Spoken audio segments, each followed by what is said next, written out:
napakialaman sa akin eh. Sa kanya na po. Baby Daddy, huwag mo na duwa-duwa ako ha. Ayun na. Palagot mo kami sa amin.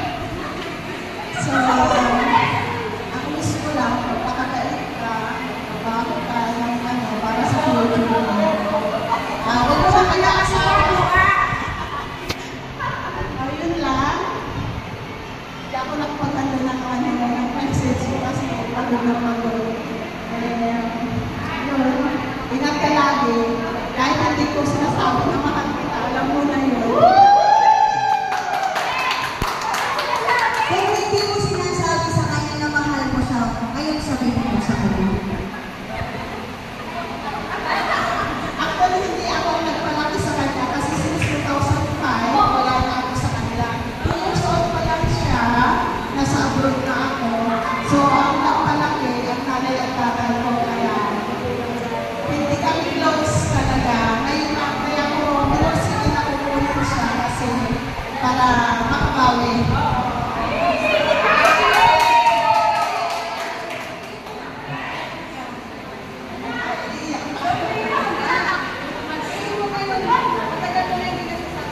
Kailangan ko naman ano. Gusto namin marinig. I love you.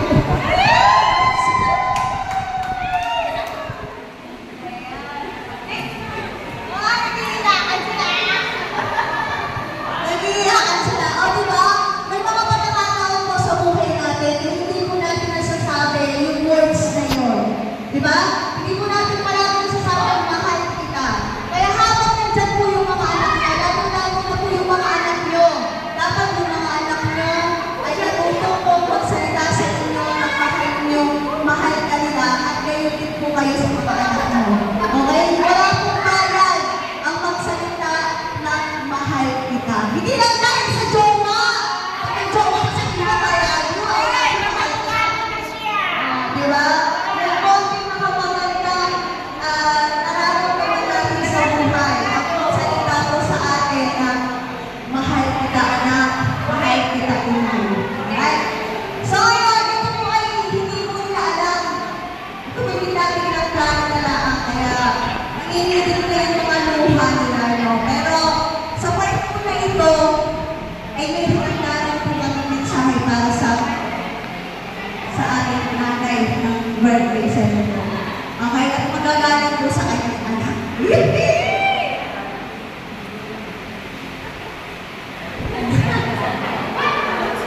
Ito ang pinipili sa lahat ng ginawa mo ngayong birthday ko, sa effort at pagpupuyat mo para magawa lahat ng ito. Salamat sa iyong pag-aalaga at pag-unawa sa ugali ko. Salamat sa suporta at sa pagmamahal mo sa akin. You're the best ninang in the world. I love you.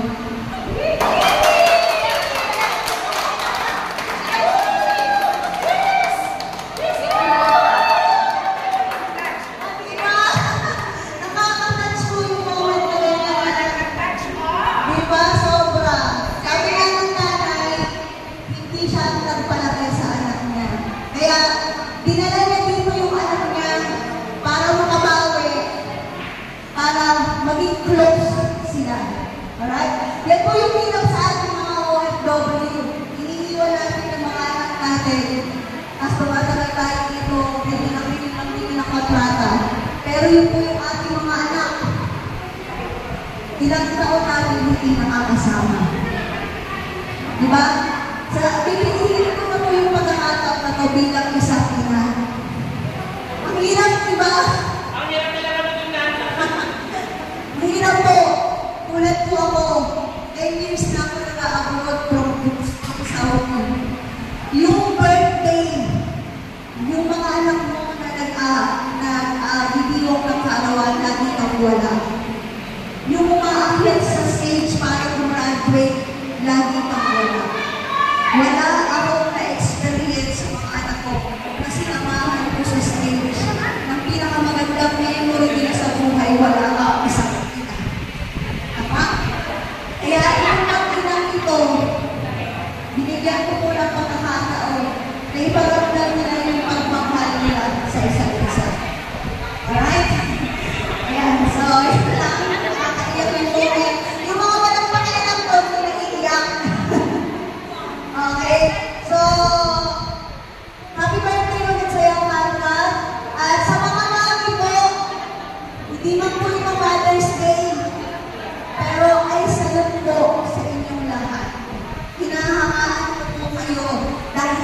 ay nandito sa Barangay para magtrabaho para sa mga anak ninyo.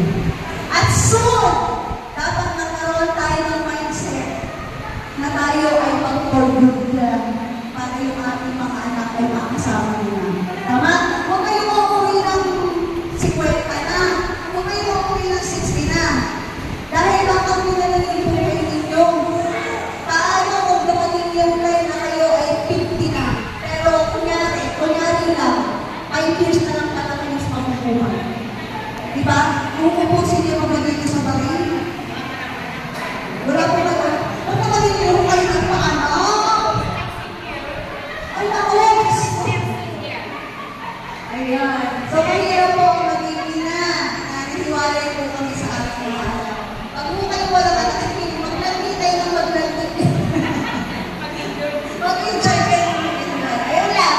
So, maraming salamat po sa mensahe ng ating mami para sa kanyang anak at ang ating anak para sa kanyang thank sa inyo, ha? Salamat. Sana daanan sa inyo ito, ha? Alright. Kung noon hindi kayo close, sakit-sakit nyo na yung mag-close.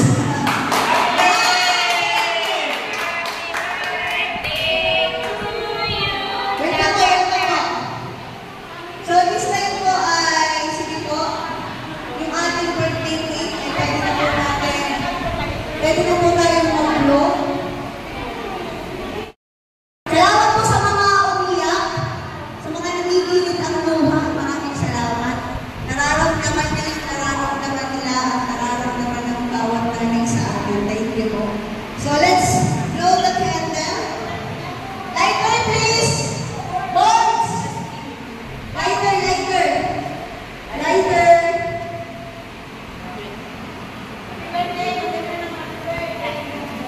Lighter, please. Ayan. Pag-iingay po na. Wala na pala. Walang candle itong isa? Okay.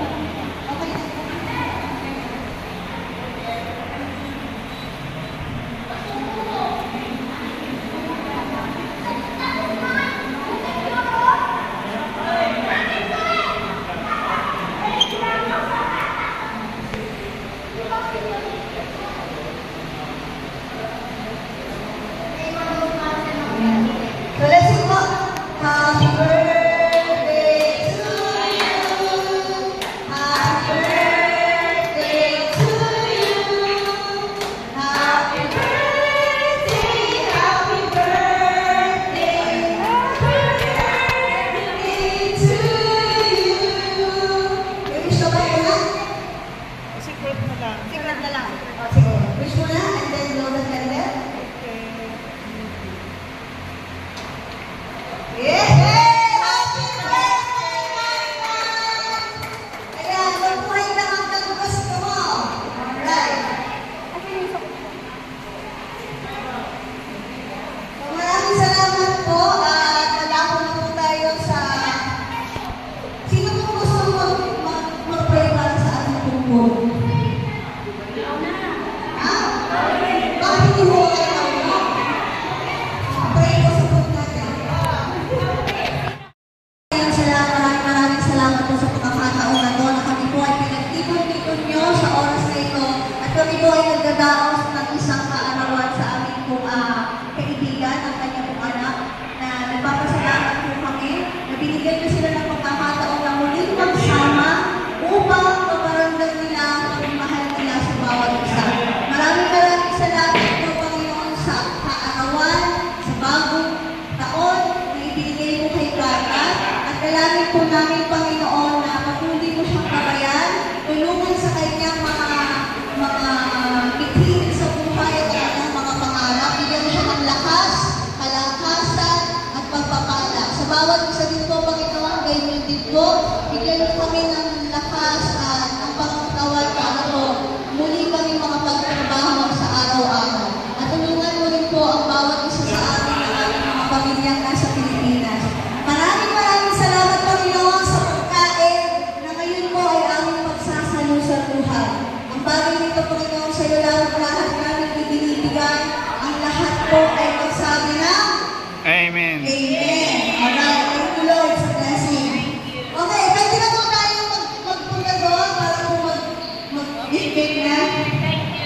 Thank you so much po sa pagpilit, sa pagpunta. Salamat po. At kumain na kayo, maligo na kayo. Gawin mo na! Gusto nyo!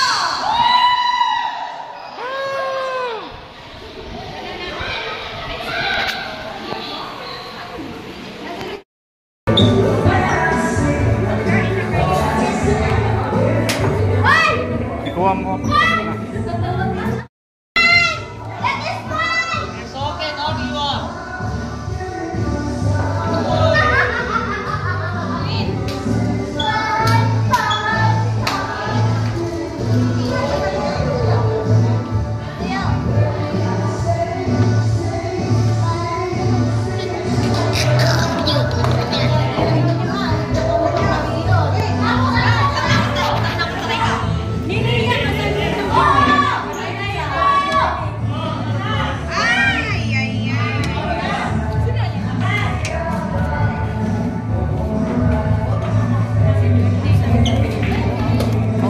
Ginataan.